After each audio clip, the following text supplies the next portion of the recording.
Noong Abril, taong 2000, isang insidente ang yumanig.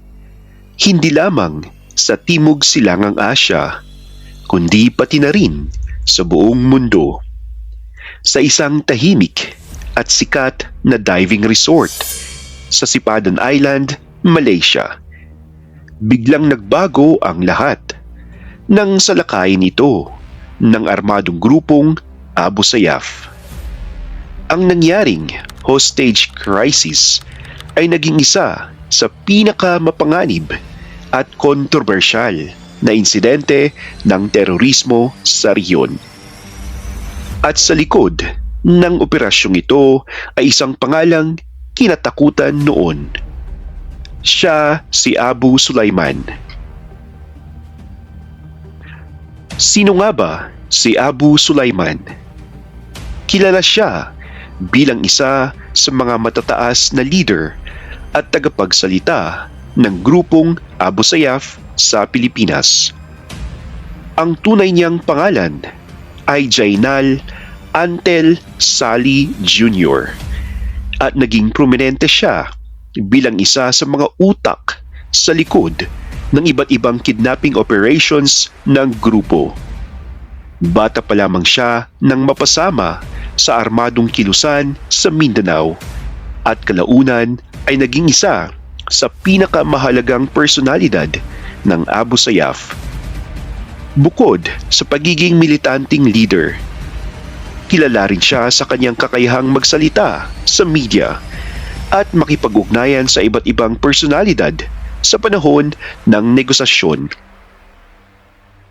Noong gabi ng April 23, 2000, armado at mabilis na dumating ang mga miyembro ng Abu Sayyaf sakay ng mga speedboat sa Sipadan Island, isang world-famous diving destination sa Malaysia.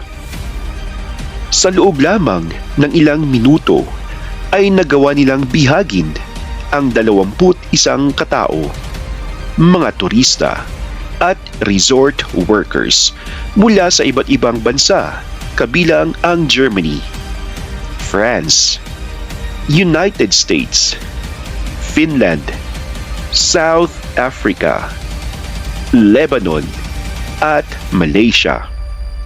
Ang mga bihag ay agad na dinala sa Southern Philippines, partikular sa Jolo Sulu na matagal nang pinamumugaran ng Abu Sayyaf. Ang buong mundo ay nabigla. Paano nakatawid ang isang armadong grupo mula Pilipinas papuntang Malaysia nang halos walang nakakapigil? Paano nila nagawang dukutin ang mga dayuhan sa isang sikat na tourist destination? Ang insidenteng ito ay nagbigay ng malaking takot sa industriya ng turismo sa Southeast Asia at nagdulot ng matinding pressure sa mga gobyerno ng Pilipinas at Malaysia. Dito, lalong naging sentro ng atensyon si Abu Sulaiman. Isa siya sa mga pangunahing tagapagsalita ng Abu Sayyaf habang isinasagawa ang hostage negotiations. Madalas siyang lumalabas sa mga video at interviews. Ipinapakita ang mga bihag habang nagbibigay ng mga demand ang grupo. Sa mga panahong iyon ay ginamit ng Abu Sayyaf ang media upang palakasin ang kanilang imahe at magasik ng takot sa publiko. At si Abu Sulaiman ang isa sa mga mukha ng propaganda ng grupo. Habang tumatagal ang hostage crisis, ay naging komplikado ang sitwasyon. Humingi ang putang-inang Abu Sayyaf ng milyon-milyong dolyar na ransom at iba pang political demands. Samantala, desperado namang sinusubukan ng iba't ibang bansa na mailigtas ang kanilang mga mamamayan. Nagkaroon ng diplomatic negotiations, military operations at maging mga lihim na pag-uusap upang mapalaya ang mga bihag. Sa loob ng ilang buwan, ang kagubatan ng Hulo ay naging sentro ng pandaigdigang balita.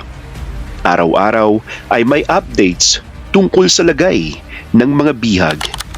May ilan na pinalaya matapos ang negosasyon, habang ang iba ay nanatiling bihag ng mas matagal. Lumabas din ang mga ulat na may ransom money na ibinayad kapalit ng kalayaan ng ilan sa mga hostages, bagamat maraming detalye ang nanatiling kontrobersyal hanggang sa ngayon. Para sa Abu Sayyaf, ang Sipadan hostage crisis ay naging malaking propaganda victory. Nakilala sila sa buong mundo at nakakuha ng malaking halaga ng pera. Ngunit kasabay nito ay mas naging matindi rin ang pagtutok ng international community laban sa terorismo sa rehiyon. Ang Pilipinas ay napilitang palakasin ang military operations laban sa Abu Sayyaf, habang ang Estados Unidos at iba pang bansa ay nagsimulang magbigay ng mas malaking suporta sa counter-terrorism efforts sa Mindanao. Si Abu Sulaiman ay nanatiling isa sa pinaka-importanteng personalidad ng Abu Sayyaf matapos ang insidente. Sa mga sumunod na taon ay nasangkot pa siya sa iba't ibang kidnapping at terrorist activities. Dahil dito, naging isa siya sa mga most wanted terrorists sa Pilipinas. Iniuugnay rin siya ng mga otoridad sa koneksyon ng Abu Sayyaf sa international extremist groups.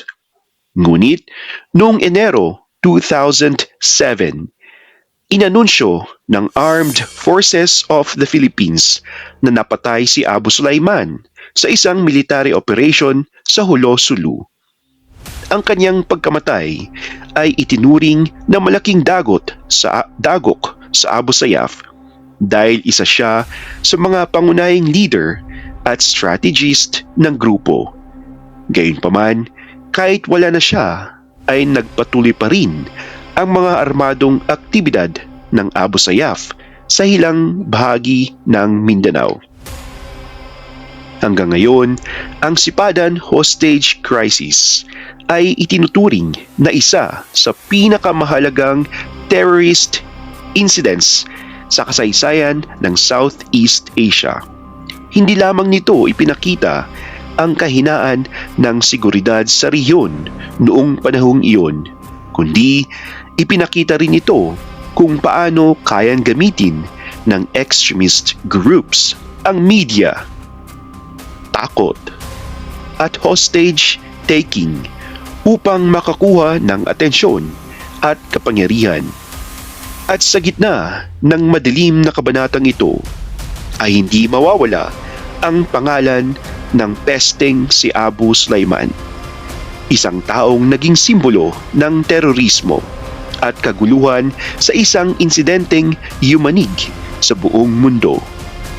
Kung nagustuhan ninyo ang video na ito ay huwag kalimutang mag-like, mag-subscribe at pindutin ang notification bell para sa mas marami pang kwento tungkol sa kasaysayan, krimen at mga misteryong nagbago sa mundo.